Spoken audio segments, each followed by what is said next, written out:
All right. So I think it will be streamed in the channel in the main. Yes. Perfect. All right. So size and historically, what happened was we had a certain resolution of the screen, and we were kind of depicting icons and everything using kind of a pixels, right? So we have, for example, 48 by 48 pixels, kind of a button, and then on the screen it was defined like this.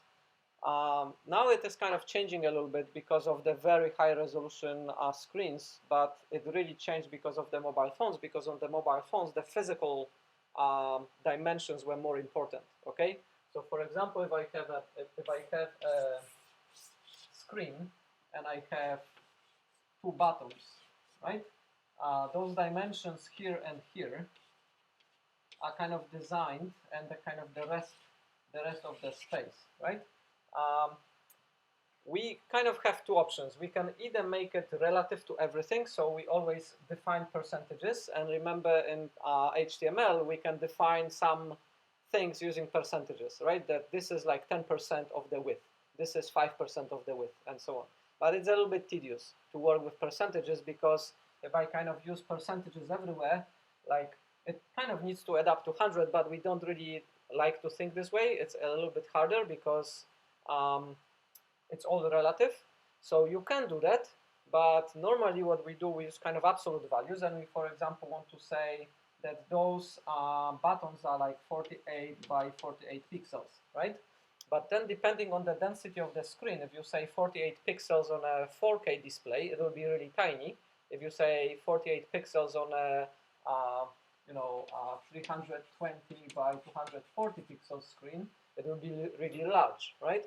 And we don't want those buttons to change size, even though we use kind of a pixel notation.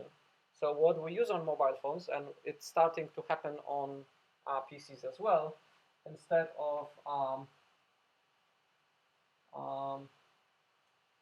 so we have something which is called device independent pixel, right? So device or resolution independent pixel is something that is kind of translated into actual physical space, right? So we kind of defined a pixel to be of certain size, which is independent of the resolution of the screen, and then we can say this button is 48 by 48, and then it roughly is the same on a 4K display or on this one. It's roughly the same size, right? Do you get the idea? So instead of using kind of physical pixels, we have kind of a virtual pixel, which is always the same size, independent of the resolution of the screen. And then we can lay out the elements using this kind of resolution independent pixels, and then use them to kind of lay things out for us, right? So if I say, if I have 48 by 48 button, and then I have 96 by 96, I will know this one will be always twice as big as this one, and this one will be roughly size of like an icon on the home screen to press to launch the application, right? So screen, the size, and the kind of the resolution. So even though the resolution is excellent, we have 4K mobile phones now. We can pack a lot of pixels. Usability-wise, we have to think how to kind of work with the really small real estate that we have. So that's what the size is. What else? There is one small tiny bit about the screen that is also relevant on a mobile phone, but not so much on a PC. Yeah? It's a touch screen, yes. So touch. It is getting more like we have laptops with touch screen as well, and the technology or touch, but I mean it is a little bit coming into. But most of the laptops which have touch screen, they didn't change much of the UI they have.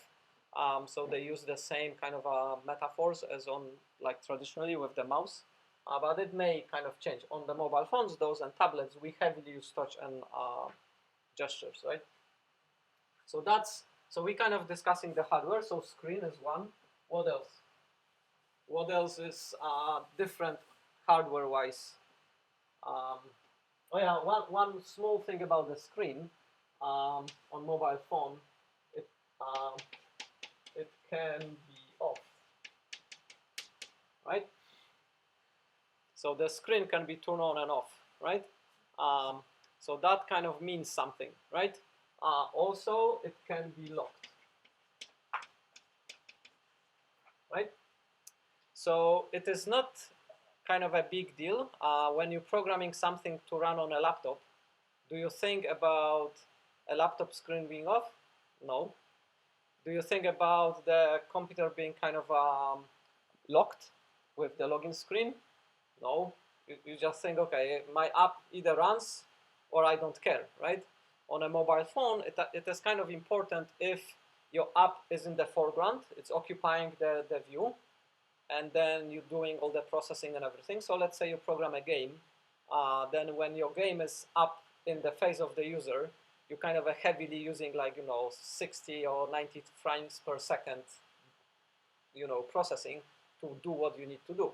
But the moment the screen goes off, or the moment the user brings another app in front, should your game still do 90 frames per second processing? No, it should kind of go to sleep. Like apparently your user is not looking at it, you're not using it, right? So those events are kind of important, and we react to those events. We have to program the logic of what happens if the user is looking at your app or if another app is on top, right? So those events are kind of important. So what else? What else hardware-wise we have that's unique? Yeah. The gyro sensors. Sensors. That's right. So I will put sensors here. So we have gyro. What other sensors do we have? Gyro is also used for orientation. We have proximity sensor. So when you're bringing your phone next to your ear, you've noticed that the screen disappears, that gets black, and then when you take it out, it shows up again. Why it's doing it? To conserve battery, right? So when you're listening to a call, when you're talking on the phone, obviously you're not gonna be touch typing on it, right? So the phone detects when you have it close to your ear or not. So there is a proximity sensor, there is a light sensor, there is a GPS, there is a temperature sensor, pressure sensor. There's a lot of sensors packed into modern mobile phones. And we can use them for a number of things. We can use them to gather some information from outside, but we can also use them as events when programming the app, right? So again, when there is a phone app and the phone app is for talking, it detects when you have it kind of close to your ear, therefore the screen is not needed, so it turns the screen off. So sensors is a big one. We mentioned battery. So battery is another important aspect of the hardware that we don't really think about. We are kind of getting more conscious about energy efficient programming and energy efficient development for server-side applications and so on. But it's not such a big deal on a PC. But on the mobile phone, it is a big deal. Like if your app chews up the battery, it will not be good, right? So you need to program such as to conserve the energy, right? What else? Yeah. That's right. So CPU itself is different, and we typically cannot use the binaries developed for x86 and so on a PC onto the mobile. So the king in mobile space is ARM. It's a different computing architecture than x86 that we use in PCs. And that brings a little bit more complexity into development because we need, for example, to emulate what the app is doing. We need an emulator which is running on the Intel x86 architecture, and then we need something to run on the ARM.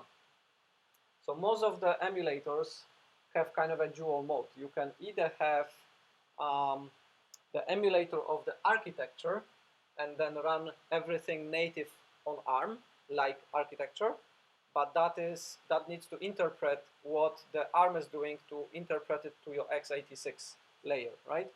Or you can have an x86 emulator, which emulates the kind of the logic of the higher level of the app stack, but and then it's more efficient, right? So we can either have the emulator kind of emulating here, emulating the hardware, or we can have it here to emulate kind of the software, but the hardware runs natively on x86. Does it make sense? Yeah. All right, so did we cover anything else apart for the hardware that it's kind of unique?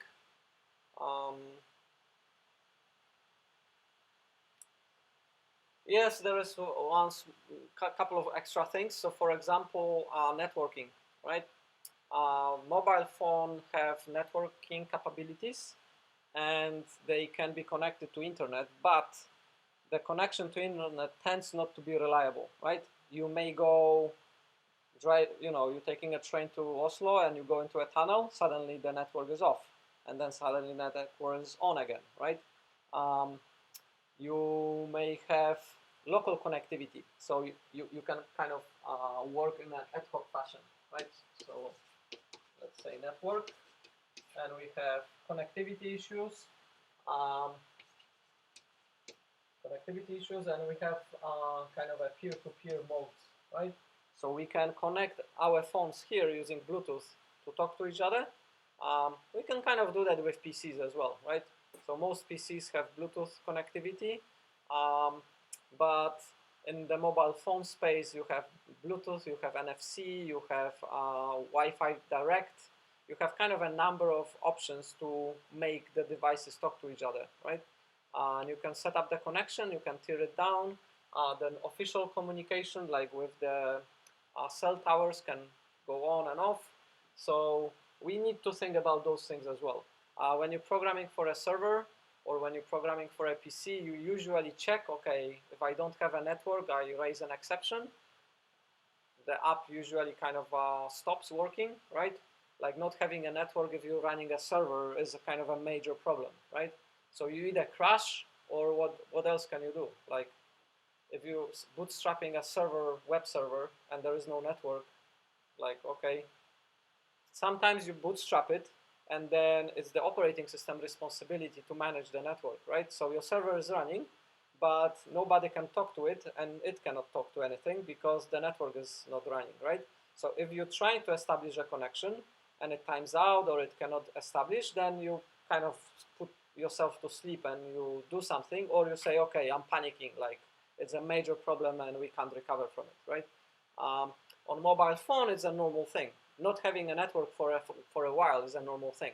So you have to have a mechanisms for kind of, first of all, for retrying, for trying it out, and also for like batching things, right? So let's say you have a number of apps which need to fetch something from the internet, and the connectivity went down for 30 seconds. Then if those apps kind of all try, you have kind of a bit of a mess on the network, on the app space, because all those apps are kind of trying to retry, and it may cause kind of too much processing or too much traffic, right? So what usually happens is all those apps say to the service, okay, I need to fetch it from the web. When the web network is available, please fetch it and let me know. And that's it.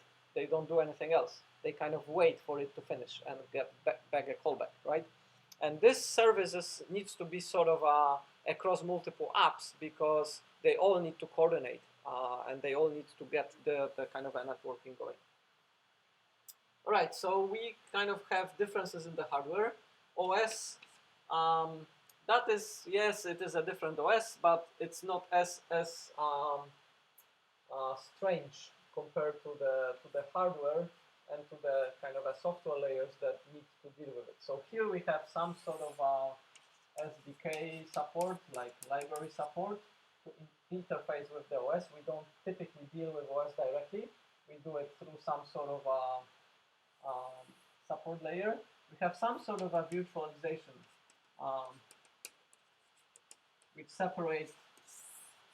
So at here you have your program, and this program needs to be sort of separated because we have different architectures, different ARM CPUs running similar OS across multiple devices. So when we develop an APK and it needs to run on like 4,000 different Android devices, we don't know what sort of hardware is there, right? And even though the OS is kind of more or less isolating us from the hardware, there is the need for some sort of virtualization of making this independent of the lower layers, right? So this is kind of universal. It's like a universal binary, but it's not really a binary. It's kind of usually a bytecode, right? So we have some sort of bytecode layer here, and then it gets compiled to the native platform of the mobile device. So here we have this sort of like you can call, well, all of this is either kind of iOS or Android, but it's not just the OS layer, it's kind of all those layers all the way to your kind of application stack, right? So your application will use some libraries, some sort of functionality which is here, and your library is kind of, your software is isolated through some sort of virtualization kind of machine that translates what you compiled into what actually runs on the hardware. So that's more or less how it looks like, and here we have the sort of key elements that differentiate mobile development from PC development, right? So as you see, for example, with the orientation, or for example with the battery events, battery getting low, with the network events, we have kind of by default some sort of metaphor that the app needs to kind of react to certain events that happen in the operating system, right? So we have, for example, network going down, then the operating system realizes, okay, we lost the network connectivity, then it announces to all the apps kind of an event saying the network is down, deal with it. And then when the network comes back, it releases the event saying, okay, the network is back up again. And all the apps can register interest into those events, like battery getting low, battery being charged. For example, if you have kind of a machine learning app and it needs to do heavy processing, and your phone is not plugged in to power, then it may kind of slow down and may try to use the battery more efficiently. But if your phone is plugged in and it's charging, the app can kind of use the full power, can use the CPU to the fullest extent, right? So events like this are kind of important. So on both platforms you have, on all platforms, but in reality we only have like iOS and Android, really. I was checking the market, so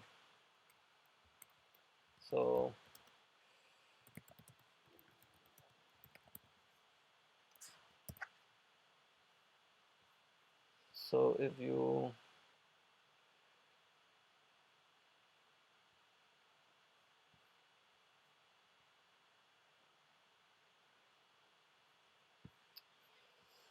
yes, I had the slide somewhere.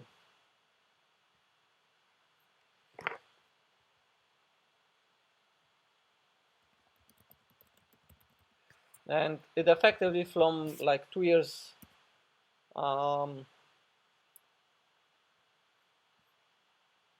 there is basically only two that count.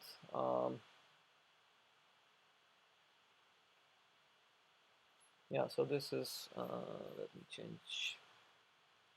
Yes, so this is,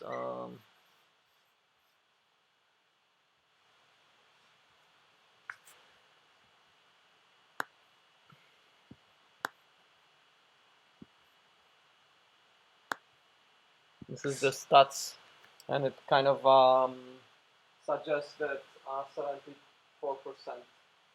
is Android, 24 is iOS, and then very tiny amounts, and the Windows Windows Phone and Windows OS for the mobile platform was kind of phasing out. Microsoft shut it down 2 or 3 years ago. They kind of discontinued the mobile space, and then like Samsung and some other small vendors are kind of trying to work out on a proprietary operating systems, but it's kind of very insignificant. So we effectively have two. We have Android and iOS. What are the differences between Android and iOS?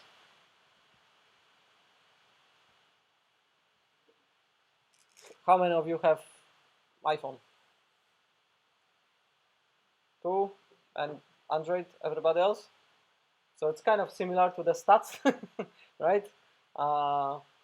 Quarter of the room has iOS and everybody else has Android. So have you used the other platform? So what are the differences? What are the characteristics? So first of all, Apple and Google are two different companies. Google is a software company which makes revenue based on advertisements, right? Apple is a hardware company which makes most money on the hardware, on selling the hardware, right? So they have kind of different objectives.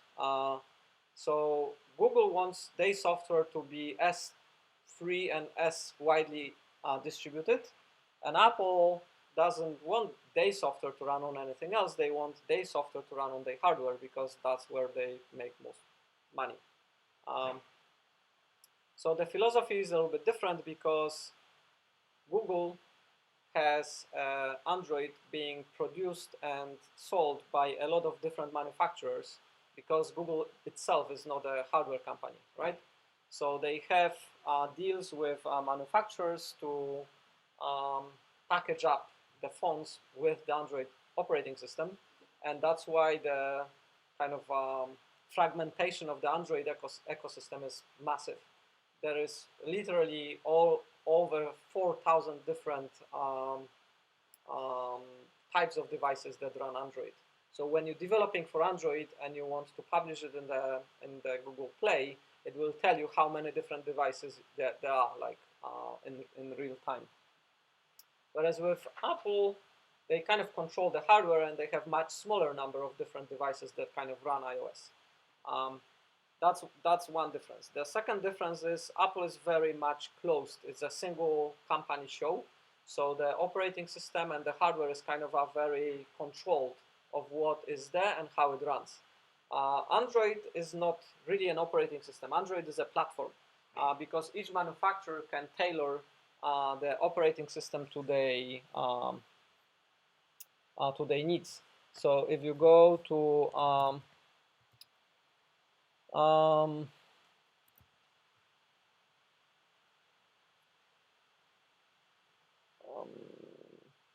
yeah, so this is just kind of a so if you go to source, you will see that it's an open source project. So Android is by majority of the code base is an open source project where each vendor can kind of add their own proprietary components, and Google is adding some proprietary components in the form of Gmail, Google Play Store, and so on, which is kind of bundled up in your typical Android deployment, but the core of the Android is open source. And Google is also contributing back to the Linux kernel quite heavily because they did a lot of improvements and they kind of helping the community to maintain the Linux operating system. So what is important here to realize is that Android kind of came about as a result of a consortium work, not of a Google itself. There was a kind of a shift from very silo-like telecommunication operators controlling all the mobile phones, like back in the era of Nokia. So if you go back in time, all the phones were kind of very strictly controlled by the operators, and in some cases you couldn't even buy a phone where you could change the SIM card to a different operator. You were kind of tied in to that particular operator, and the SIM cards were kind of bundled with the phone itself. And that has changed because for consumers it was kind of not that good. We didn't have the freedom of choice of what devices we want to use. So there was a kind of a big push towards kind of freeing it. And Google was kind of a major player. So initially, there was kind of a race for a smartphone. Like there were multiple companies and even open source projects kind of working roughly 2007, 2006, 2008 in that kind of a space. How to deliver kind of a working kind of mobile phone and a smartphone. I mean, Nokia at that time was kind of leading. They had phones which had kind of a big screen, big touch screens, but they were using Symbian operating system, and they were quite hard to program, and they were also quite hard to use. So people who, and they were very expensive at the time as well, as all novelties are. So there was not a lot of market uptake, but there were kind of conceptual work done earlier, and then most of the operators were kind of controlling it. So like you couldn't buy, for example, early iPhones without a plan. You had to buy it with a plan from the operator, right? Now you can buy an iPhone from anywhere and use with any operator, but initially that was not the case. So Google was the first to kind of break the ice. And to do that, it has to get the operators on board, right? Otherwise, it wouldn't work because legally, it's kind of controlled in each country what telecommunication devices are being sold in that country. So all devices that have telecommunication capabilities, radios and TVs and mobile phones and so on, they have to be certified in a given country. And to do that, it was done through the operators. So the operators were certifying different phones, and then they could be used in a country. It has changed because the manufacturers now certify their devices across all the operators, right? So Google got on board kind of a global alliance of different operators and manufacturers, and they are kind of behind the Android platform. And there is over 100 of different institutions and companies which are kind of involved in it. Whereas with Apple, well, it's only Apple, right? So Apple had some agreements with operators initially, and now it has kind of the more kind of a blanket agreement of how to certify the hardware. But the philosophy behind the platforms is really, really different. When you're publishing in iOS, you have to go through the approval process. You have to pay annual fees in roughly $200. Otherwise, your apps will not be listed on the App Store. And also, your apps can be kind of easily taken off the App Store if Apple thinks you're kind of competing with them with some of the core functionalities, right? And it happened in the past quite heavily. Whereas on Android, you can publish anything, and there is kind of no approval process. So what are the advantages of Apple versus Android? Yeah. I don't know if it's an advantage, but Apple is like really they don't focus on backwards compatibility. Mm-hmm. I think that in every Android iteration you can go back for at least a couple of iterations. Yeah.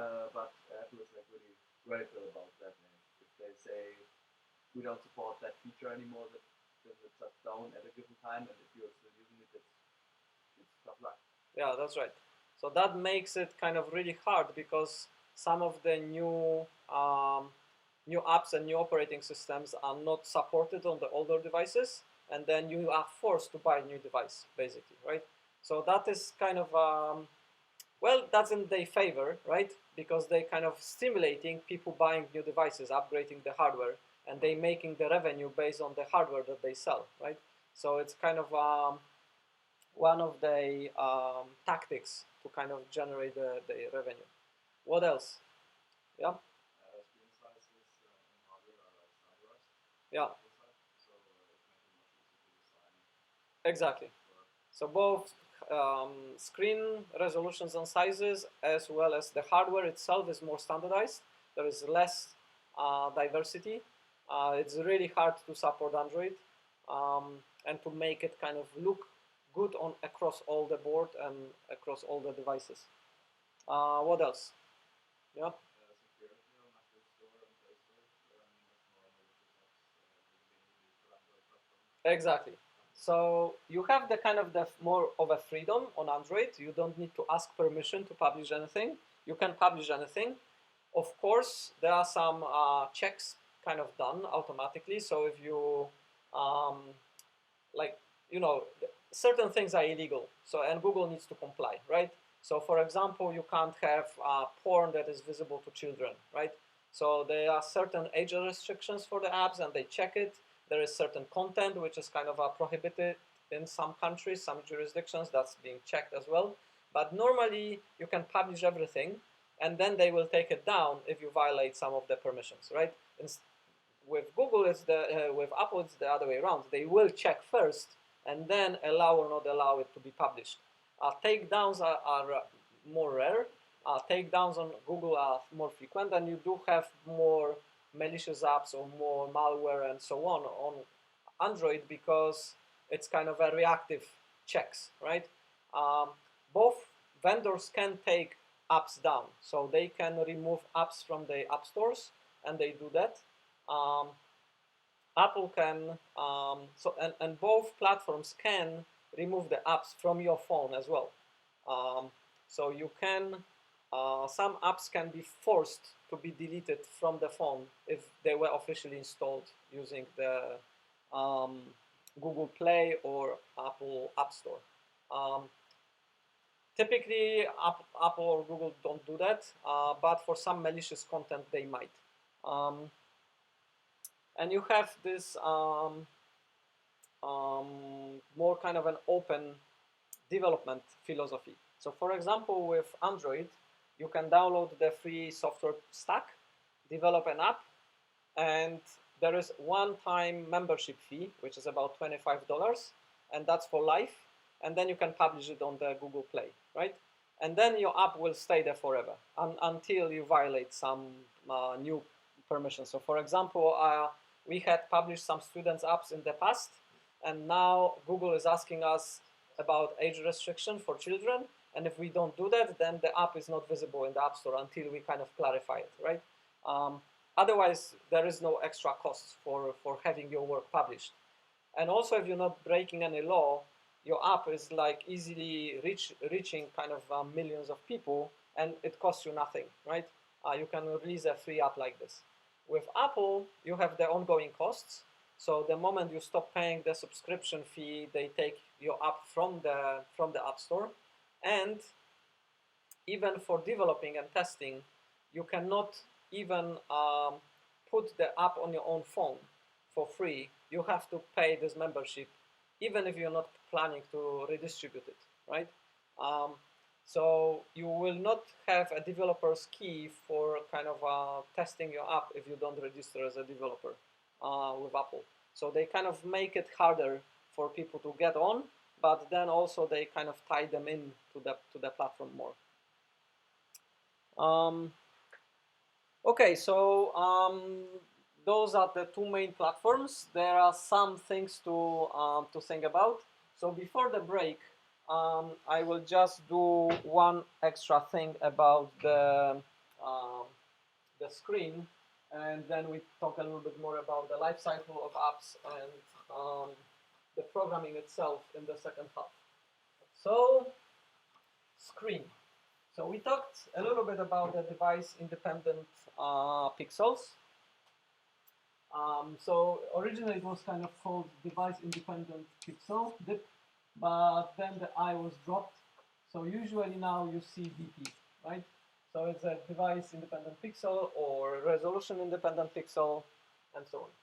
The second thing is that, as you've mentioned, we have portrait or horizontal layouts.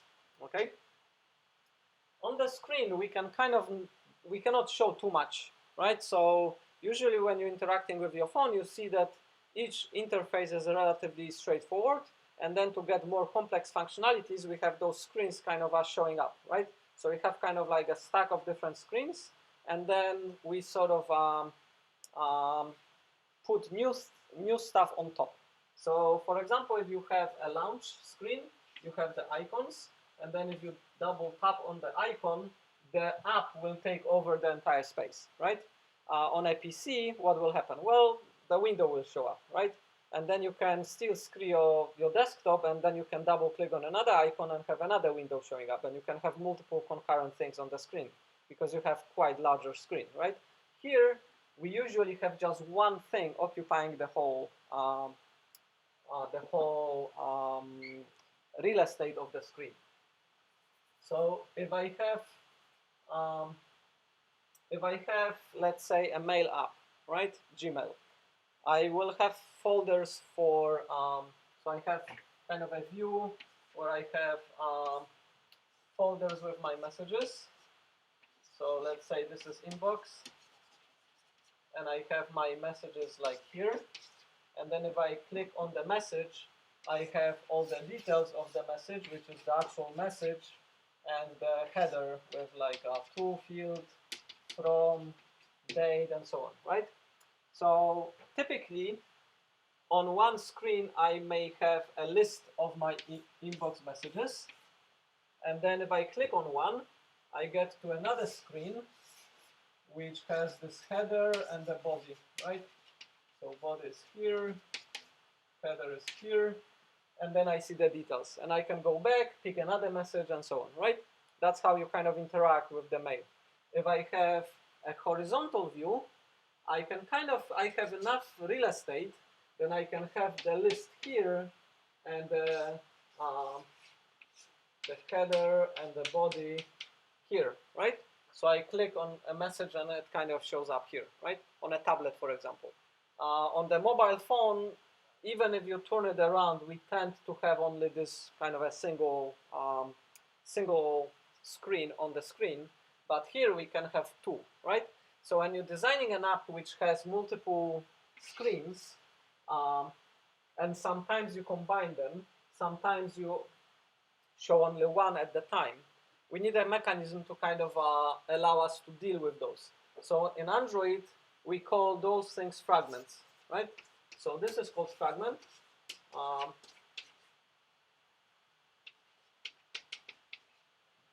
And the thing that is kind of managing the fragments, and it's like the app which manages the screen, is called activity. So an activity is something that has UI and that manages everything else related to the app. And the activity before, historically, was kind of having a single fragment which was occupying the entire screen. But now you can have a fragment manager, and you decide what is shown on the screen without changing the activity, right? So when you have your home, so here, let's say, is your home screen. So home screen is an activity which manages all the icons and all the apps that you have kind of installed on the phone, right? So I have kind of icons on my desktop, and I have some sort of menu system kind of in the bottom. And then if I double click, I launch this activity, which is the app that kind of is behind the icon. So then this new activity will kind of take over the entire screen, will show up on the top, and if I press back button, I will go back to my home screen. But this activity can have multiple fragments, and while interacting with this fragment, I can cause the change, right? So sometimes when you open an app and you open a couple of things, you need to press back button multiple times to get back to the home screen, right? Sometimes you just need to press it once and it kind of goes to the home screen directly, right? Because what happens is on the stack, we only put activities, not fragments, right? So each activity, which is when it's launched, it's sort of like a program. It's put on top of the stack, and then the back button takes it off and puts you back to the previous one, which was on the top. right? Makes sense? But the fragments are kind of the visual aspects of what is on the screen. And then a single activity can either launch a new activity and show new things on the screen, or a single activity can use Fragment Manager and change the view of the screen by showing up a new fragment, right? And then the kind of the showing off of the new fragment is managed by the fragment manager, and the fragment manager manages the back button as well. So you can, it depends how do you program the fragment manager to react to the back button, and how do you program the activity to manage the back button, right? So fragments are just visual layouts of what's on the screen. Fragment manager manages the layouts, and the activity is the kind of one of the core components of the platform, of the Android platform, which is kind of an equivalent of the app, right? But it's not like a single app on Android can have multiple activities, right? And each of those multiple activities can be an entry point to your app. So it's not like in C or C++ where you have only one main function, and that's the one which starts the app, and that's it. Here you can think of it like having kind of a package where you have multiple main functions, potentially. Each of those main functions can have a UI, and you can launch more than one of those. And even when you launch only one initially, like even if the app only has one icon on the screen, which typically is the case, it doesn't mean it doesn't have more than one activity built in. So a good example here is, for example, camera app, right? So the camera app will kind of usually launch itself, and then you can take a photo, but you can also preview the photo. You have kind of a preview screen when you kind of are looking at the scene. It has filters, it has menus, and so on. Sometimes they occupy the whole screen. Sometimes they kind of show up as a fragment. But usually you have kind of one of the activities is the one which takes the photo, right?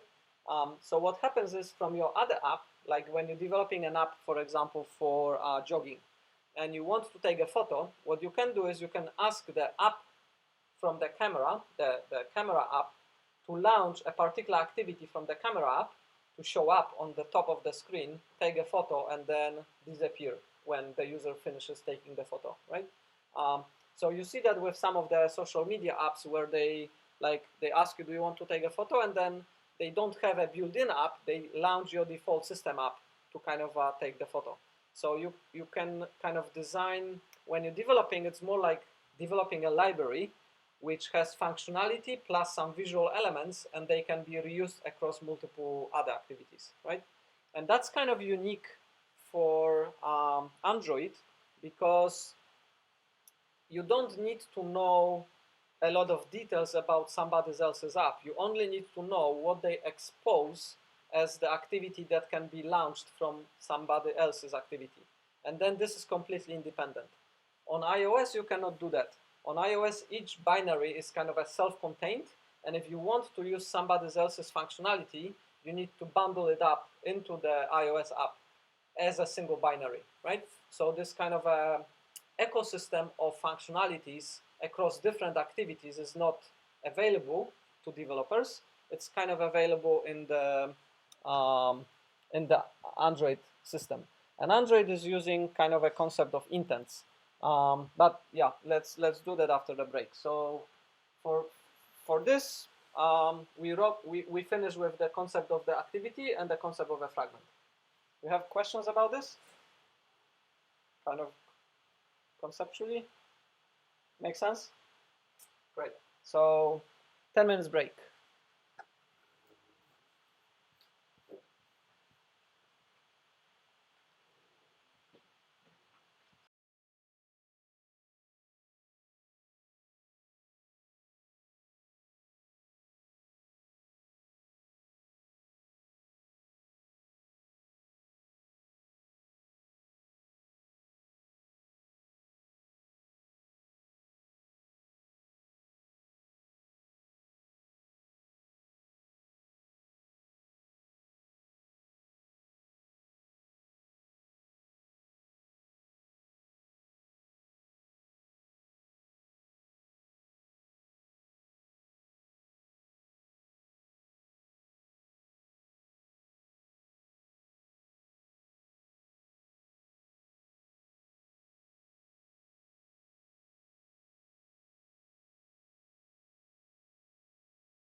All right, so here,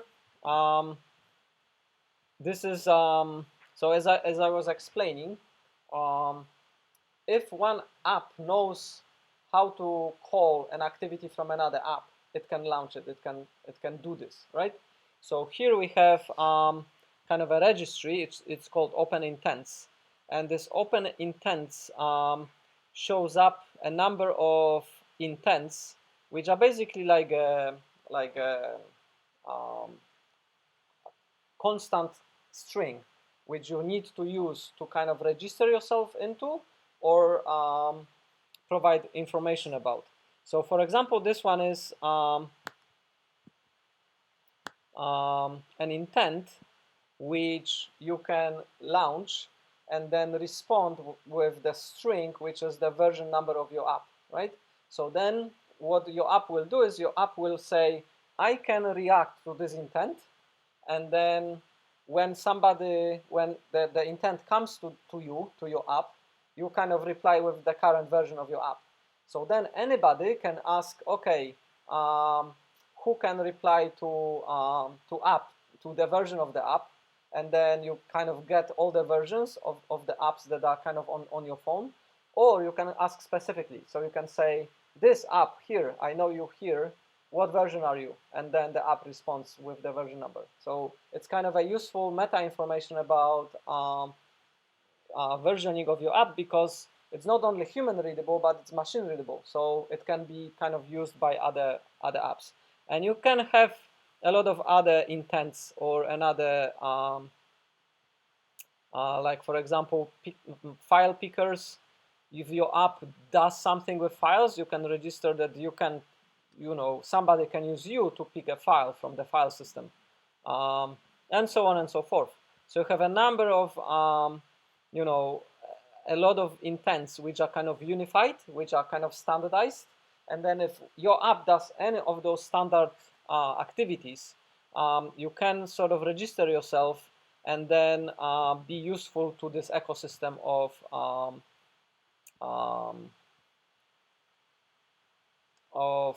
application components, right? Because you don't know who might use you, right? So if you're a camera app, you have no idea who might need to take a photo and who might need to use your camera app, like programming wise, right? So it's like making your functionality available to other apps, to other programs. So this ecosystem is a very interesting concept. And as I said, it's quite unique to Android. It doesn't exist on iOS. All right. So we covered an activity and the fragment. So before I cover the other three components on the Android platform, how about we just start Android Studio, and I will finish a little bit about the intents. So intent is like a message. So an intent has a type like what we've seen here with those with this kind of identifiers, and it can have a bundle, which is some data, right? So in Android we have a concept of a bundle, but it's kind of similar on iOS as well. And a bundle is effectively kind of a key value store where the values are of specific types, right?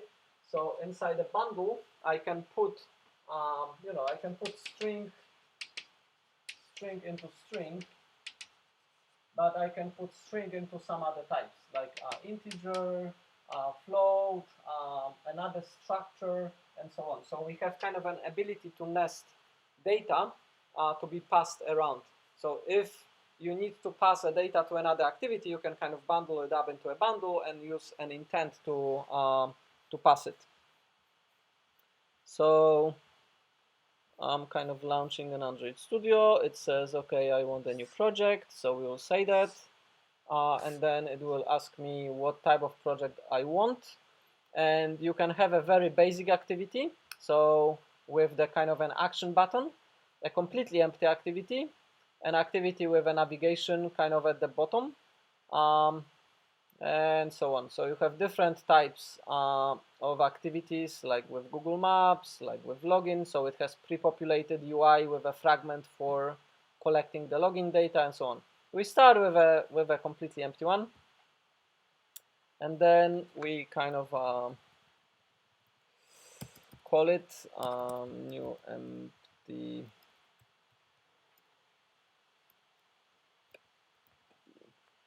application, and then there is a package name. So the package name is a namespace where your code lives. It's the same as namespaces in C++ or packages in Java. It's exactly the same concept, right? Okay, so then we can choose. We were just discussing it. We can choose to develop in Java, or we can choose to develop in Kotlin. Both of those languages compile into Java Virtual Machine, and they work on kind of a JVM layer. Although in the context of Android, it's not strictly true because they don't really run JVM, they run kind of a Dalvik, they run different virtual machine, which is, but the source models for the source programs is kind of Java or Kotlin. You can also use Flutter. Flutter is a different infrastructure which uses Dart as a programming language, and I don't have it installed, and that's why it probably doesn't show up here. I would probably need to install Flutter and Dart extension into Android Studio to have it. So I will use Kotlin. Kotlin is a more modern programming language, which is kind of an improvement over what Java was offering. It has more succinct syntax. It's kind of a little bit better in terms of, for example, dealing with null variables and so on. How many of you did programming with Java? Who knows Java? So how many times did you have null pointer exception? Yeah, exactly. So we all have it, right? Sometimes we forget that something is null, and then you try to call method on it or try to use it somewhere, and then what happens? You have null pointer exception. So Kotlin, for example, makes it impossible to have null for certain types of variables. You can prevent them to be ever null, right? So for example, in Java, if I say person p, right? I declare the variable which is of type person, and then in Java, p at this point is null, right? So at this point, p is null because I haven't initialized it, right? In Kotlin, you cannot do that. So in Kotlin, if you say p is of type person, it cannot be null. Essentially be null, but then you cannot pass them into things that don't expect null, right? So for example, if I have a function which says, I don't know, like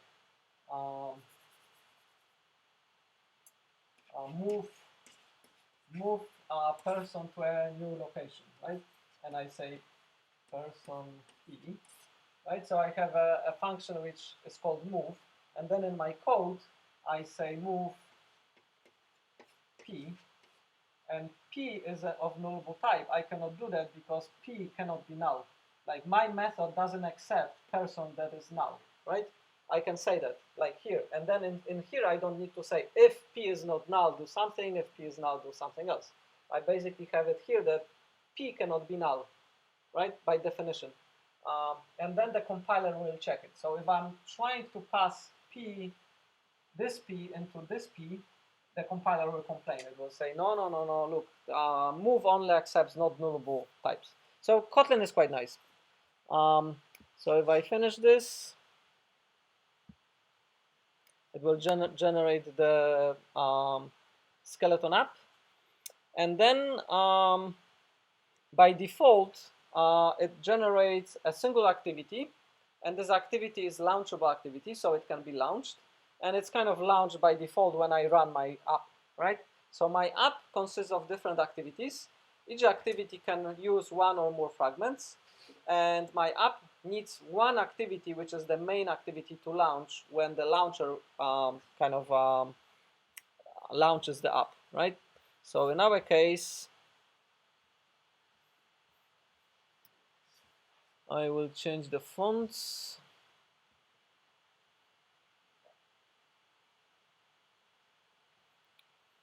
So I have a new empty activity.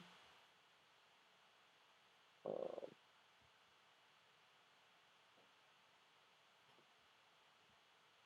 will use a custom font which is bigger. How about this one?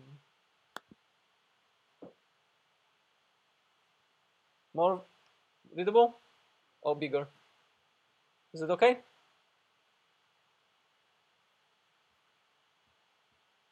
One more.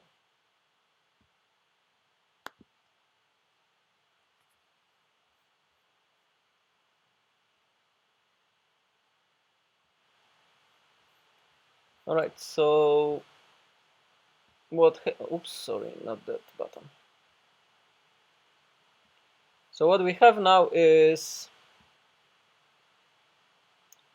we have generated an app which kind of lives here in source, and it has kind of generated a testing framework, like a skeleton for tests. It has resources.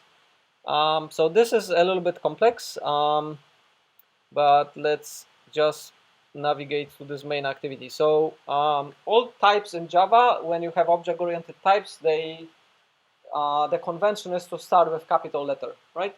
So for the types, the letters of types is capitalized, and we use camel notation.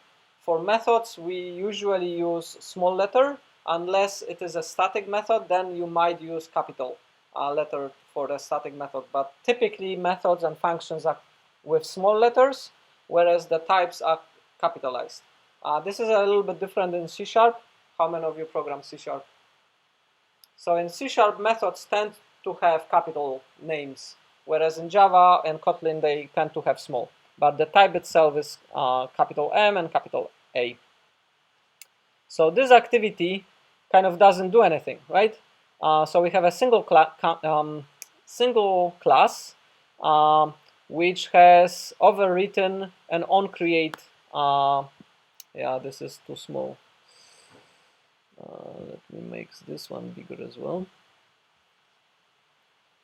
So this is a different font for the editor and different for the, yep. So this one, let's say 18 as well.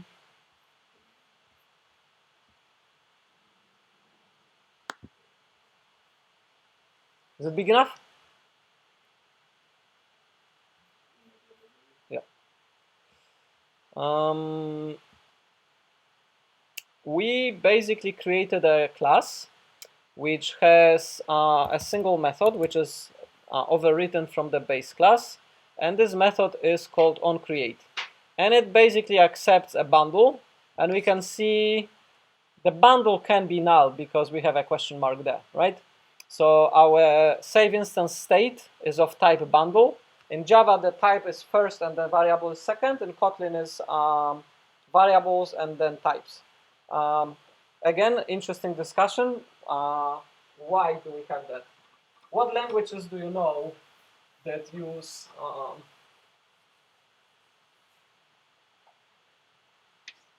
type first and then variable name, and languages will have variable name and then type? So what languages do this? C, C++, Java, what else? Python, JavaScript. Okay, which do that? So sometimes you have a column here. Good. Whoa. What else? Kotlin. What else? No, not necessary.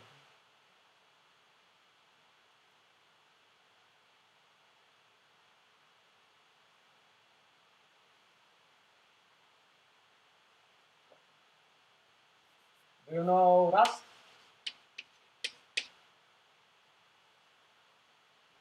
Okay. Do you know Haskell?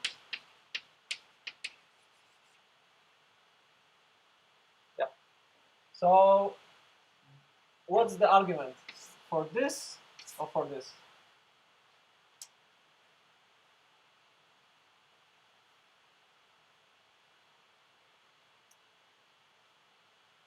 That depends. For the one thing, gives more importance to the type of the variable, so you can determine what kind of type you need to refer to, or what is, not what it is named. And the other thing is what is more important, what the name of the thing is, not what type of. To some extent, maybe, but the thing with those languages is that when you say, so let's try to define the function. So let's define the function f, and then have a parameter here, which has type and then variable. So let's say it's int of a, and it returns an int. So where does the type for this function returning int comes here, right? So I have a function f which returns an int which takes a single parameter, right? And then when I need to define a function g which takes f as a parameter, right? So I take g will take a function of type int, so it takes a function which returns an int and takes int as a parameter, right? And then it needs to be a function pointer, or kind of a pointer in the, so we say, I don't even remember how you say it. You need a star somewhere in C. And then if you're returning f here, you kind of doing kind of the same thing. So you say int and takes int as a parameter, and then this reads extremely difficult, right? Because you kind of losing track of what is the parameter and what is the return type and where things go, right? It gets kind of messy. Whereas if you always have things at the back, you can easily compose things, because you say a int and it returns int, and then if g takes something and returns something, it kind of reads kind of a cleaner what is the parameter, what is the return, right? So the proponents of this type of syntax, they insist that it kind of makes it more consistent, and the types are kind of always written in such a way that you kind of read it and then you get the type. You read it and then you get the type, and it's kind of consistent, and it improves readability and composability. So you can compose more complex types in a more unified way than using this notation, because this notation is kind of it's clean when it's simple, but when you compose things, it gets kind of really messy. It gets kind of complex, right? All right, so we have a single overwritten single function. So we need to kind of go back here for a second, and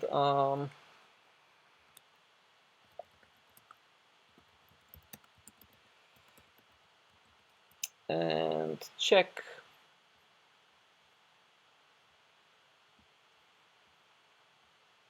one thing, which is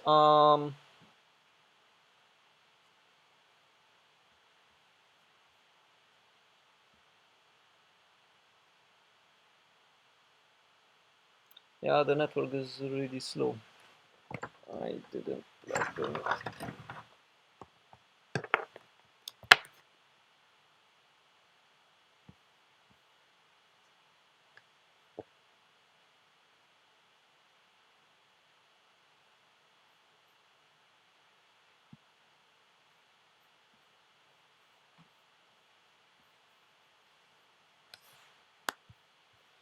Right. So we have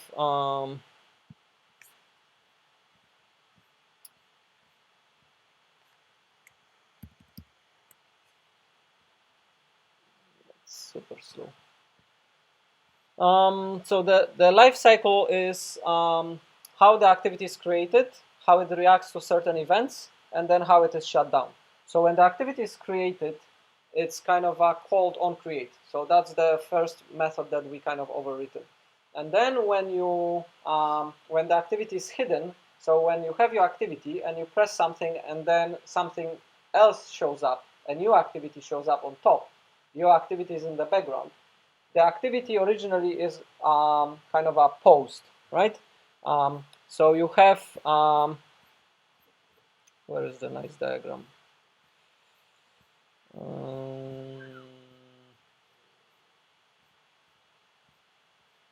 No diagram.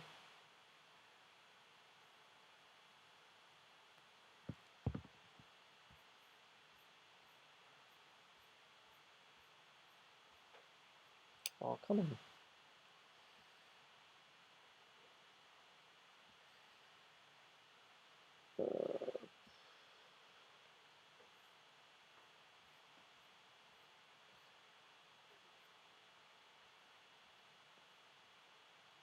Just text.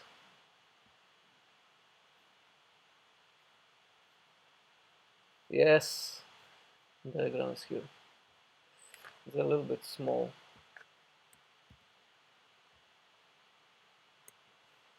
So, okay. So onCreate is a method which we overwritten, and then the next method that is called is onStart, right? But you see, onStart is called multiple times.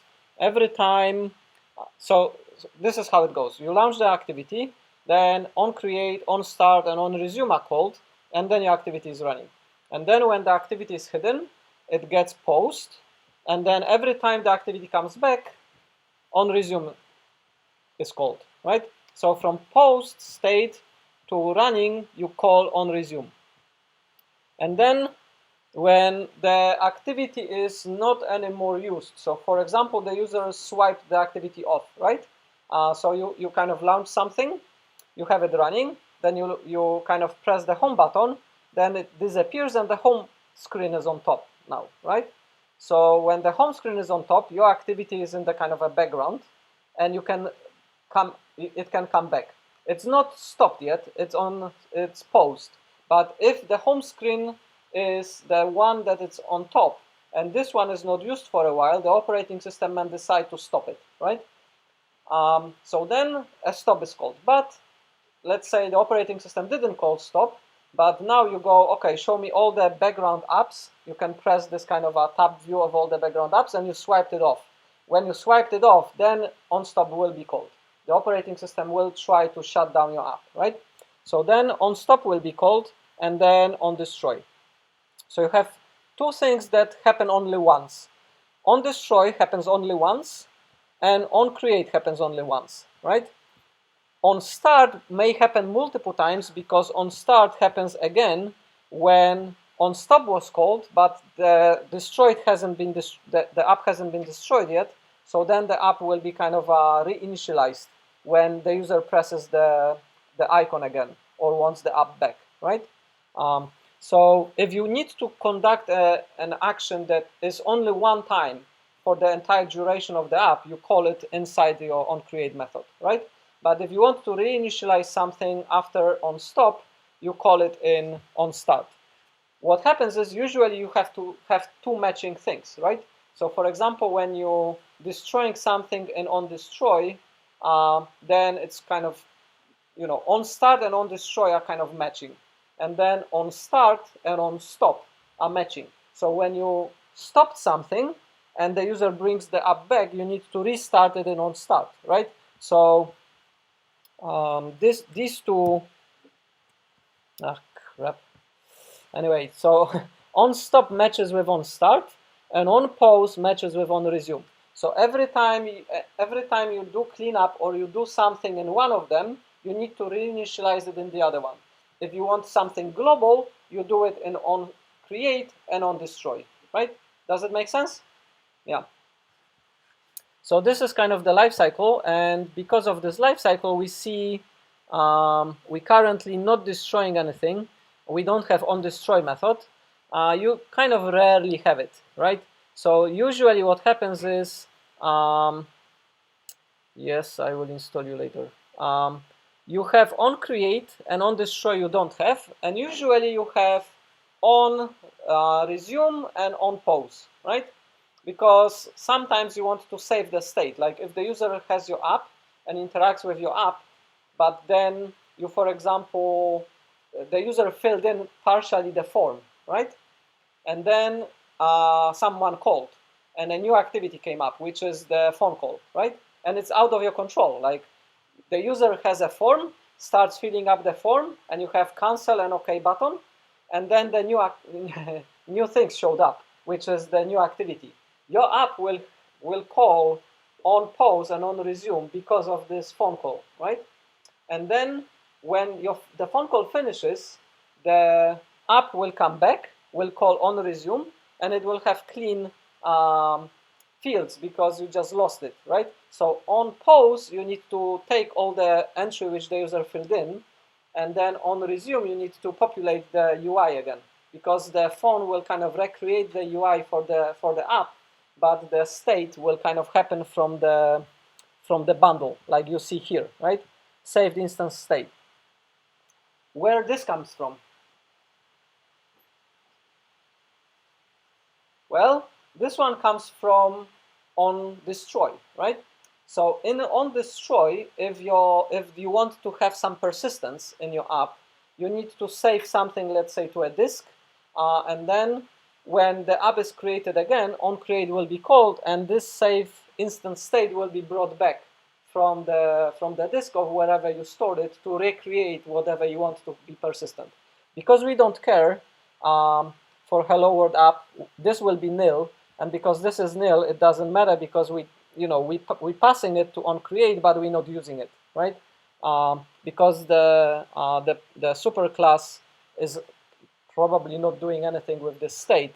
We might be doing something with it, but this one is it. And then so this is calling a superclass onCreate, passing the saved instance, and the last line is setting up the content. So each activity has the so each activity has all this real estate which is on the screen, and this is called canvas. Let's say it's yeah, so width and height, right? Some width and height, and the whole screen is occupied. And then what happens here, what is drawn here is up to you. You can either draw on canvas using kind of a pixel arithmetic, or you can let the manager to draw something, or like what we're doing here is you can design the layout in a form of XML layout and then show it here. So if I go to resources and if I go to layouts, I will see that I have a layout which is called activity_main, which is exactly what this is, activity_main. And we have a bit of a magic, which is r.layout. R stands for resources, right? So it's like a bit of a shortcut for saying everything which lives in the resources folder will be kind of accessible by this capital R. It's auto-generated class, which the Android compiler generates for you. And then the second thing is the folder, which is here. So values will have r.values, layout will have r.layout, and so on. And inside the layout, that structure is up to you, by the way. So like if you put this somewhere else and reference like this, it will still work. It's just a convention, right? So here we usually keep icons. Here we keep layouts. Here we keep some binary blobs and data. And here we have key value pairs, some values, like some constants or things like this, right? So for example, we have some strings, we have some colors. Strings will be kind of application name. So we have a string which is a key is app_name, and this is the actual string, right? So if I change this, new empty application, I will have spaces now in the app name, which will be by the icon. and I can reference it by saying capital R dot values dot app underscore name, and then I will get this string, right? Make sense? So for the layouts, so this is the layout, and if I open it, you have two views. You have either textual view, because it is basically just an XML file, or you have a visual view of how it actually looks on the screen, right? And here we have a little bit of a boilerplate. So all of this is kind of a boilerplate code, which says, well, use the size of the entire width and height of the parent, which is the current activity. Use the namespace from those two URIs, and then the context is the main activity, right? If we delete this, it will still work fine. It's just a context for the UI. And then we have the actual elements which are in this layout. And here we only have a text view. So we have a library of different, so if I go to design, I have a library of different items. So for example, I can add a button. So if I call, well, if I call buttons and I grab the very basic button, I can kind of lay it out here, right? And as I'm doing it, you can see this extra line. So do I want to align it with the screen, or do I want to align it with something else? Is it relative to the parent, or is it relative to some of the components, right? I can lay it out relative to this component, left or right side, or I can center it on the screen. So I will center it, and then you will see in the text I now have two components. One is text view, and one is a button. And then the rest are the properties of those buttons, right? Of those elements. So the property of this button is called button.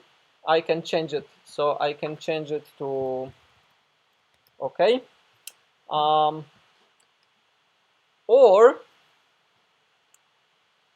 now let's change it to cancel. And then why would I use hard-coded string here if I want my app to be, for example, translatable to Norwegian, right? If I want this to make more universal, I wouldn't use a hard-coded string. I would kind of put the string into strings and use it from here, because I can make those folders localized to each particular language by adding kind of a postfix of the country which it is for this localization, right? So the default values is for anything that doesn't have localization. And then if I had another folder which says values dash Norwegian bookmall is NB, then I would have strings which have the Norwegian text there. And then if the app is run on the Norwegian localization, it would use the strings from that other folder, right? So you can easily localize your app by referencing the constants from those files. So in strings, I can kind of copy this and say I have something, I have a constants for cancel, and in English or in default languages it would be called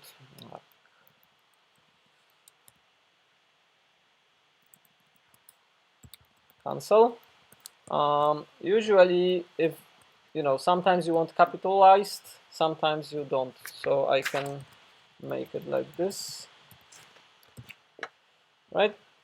So then I have two constants, one with small c, one with capital, and then I can use them in this layout instead of this one by saying that it is actually, and here I don't use this R thing, I basically say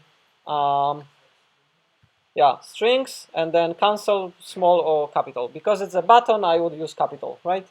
So now I do this, and you see by default I will also see cancel, but I can change it over there and I can localize it.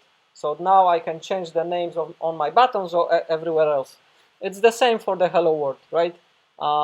Here it's hard-coded, but usually we don't hard-code it.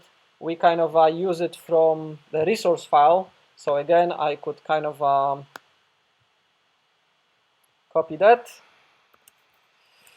and put a new constant, which I will call greeting. And then we can say hello world. And in here, we will use, again, yes, we're finishing. So I will use strings and greeting, right? And it will say hello world because that's the default one for that localization that we are in. The default ones don't have any dash name, but then if you want to make it for a specific language, you say values dash nb and then create a strings.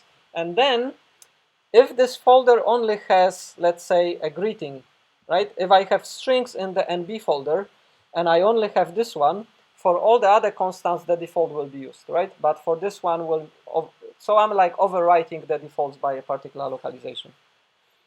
All right, so we have to finish here.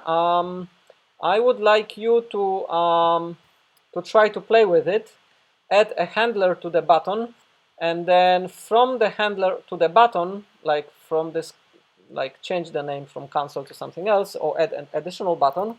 There is a function called start activity, and start activity takes an intent, and you can kind of launch a new activity. So here, what you will do is you will click and say new, and you will add new new activity, and you will add a new basic activity that will generate a new activity for you, and then you can kind of go from one activity to the other and go back from this one to this one, right? So try to play with it. So try to generate a new basic activity and kind of navigate with two buttons going between one or the other using the kind of a start activity and finish activity. So finish kind of closes the activity and goes back to the one which called it, and then start activity starts a new activity and puts it on top. But this one is kind of in the background. So the back button will, by default, you don't program the back button, it kind of works by default. And you, when press back button, this one will be taken off, and the previous one will kind of show up. You can see you can use start activity just with the intent or with a bundle. So after you have the basic going with just the basic intent, try to get it going with the bundle, so to pass, like have a text field in the first activity where the user says a name and the other one says hello name, right? So you pass that name to the second activity. I will write it kind of down in the on the wiki. Those, like if you already did Android programming, I don't need to do that. Like it's a very basic. I will add a little bit more extra task with networking, like next time round, right? Once these guys get a little bit of a handle on basics. All right. Any questions? Yes. Why the cancel button is all capital?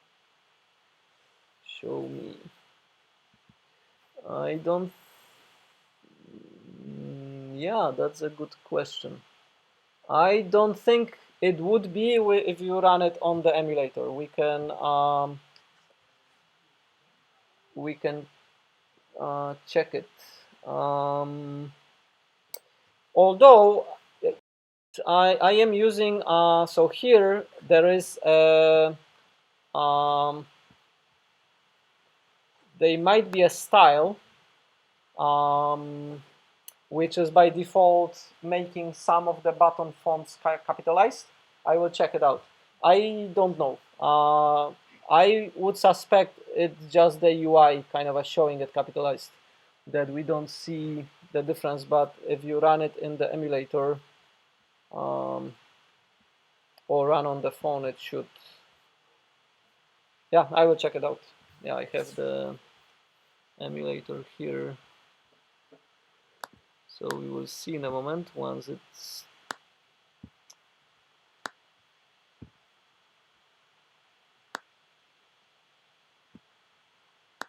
It crashed. I can't move it.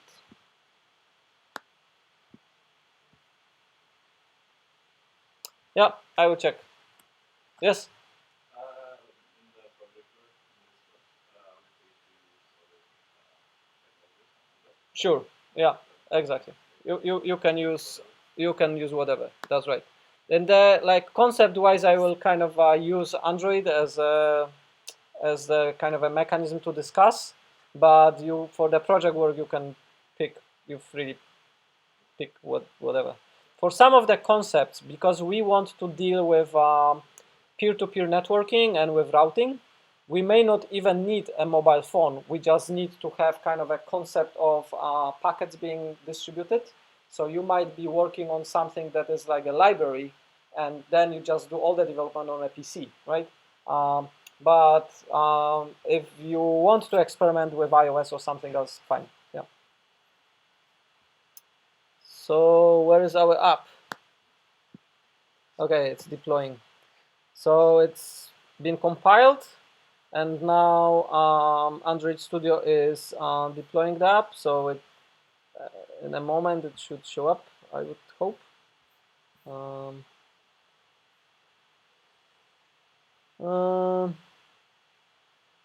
Crap. It had compilation problems because we called this without the arguments. So one more time.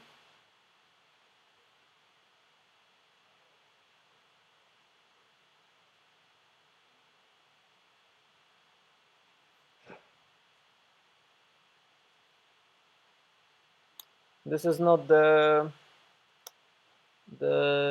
most performing laptop, so it just takes some time.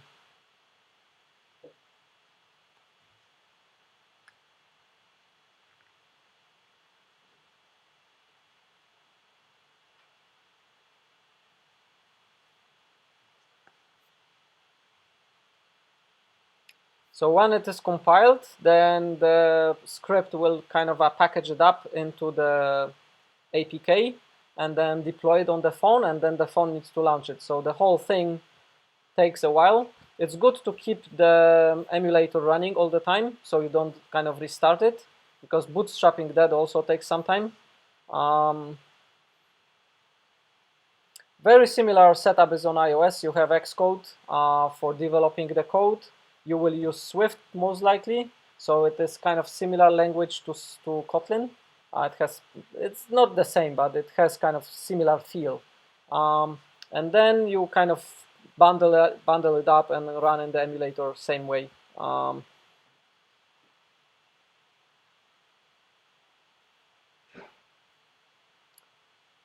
Yeah, it's taking forever.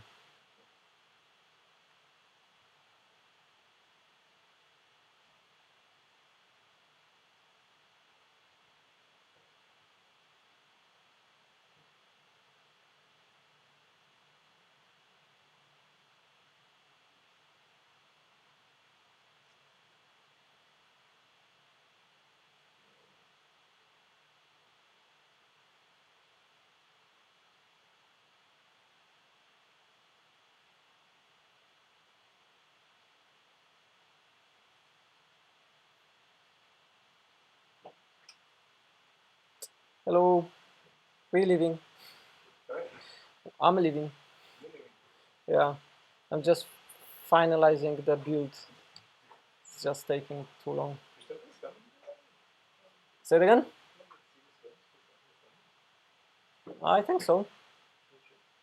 Yeah.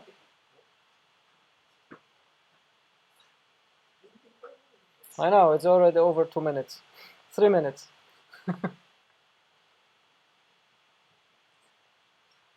I'm worried that it might. Exactly. That's a lot. So something is not quite right.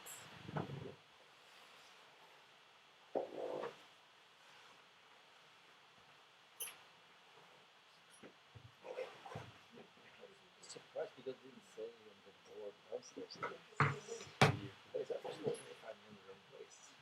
No, it was here last week. Yeah, I know. Yeah. It's nothing on the board downstairs.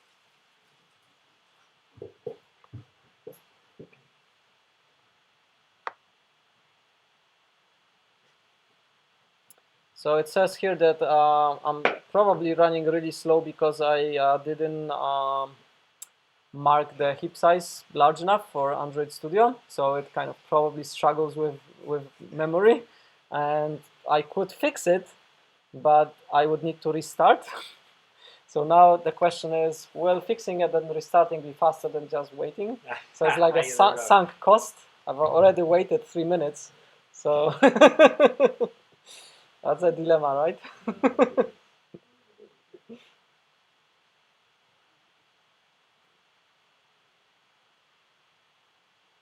So it actually finished compiling. It's in the assembly state. So like it compiled to the bytecode, and then it has to compile it again from bytecode to the assembly kind of representation and bundle it up into the APK. Right. So that is a kind of a time-consuming stage of the build process. Yeah. You can compile with ADB, exactly. So you can use a command line build and cradle to kind of do that. And it usually is better.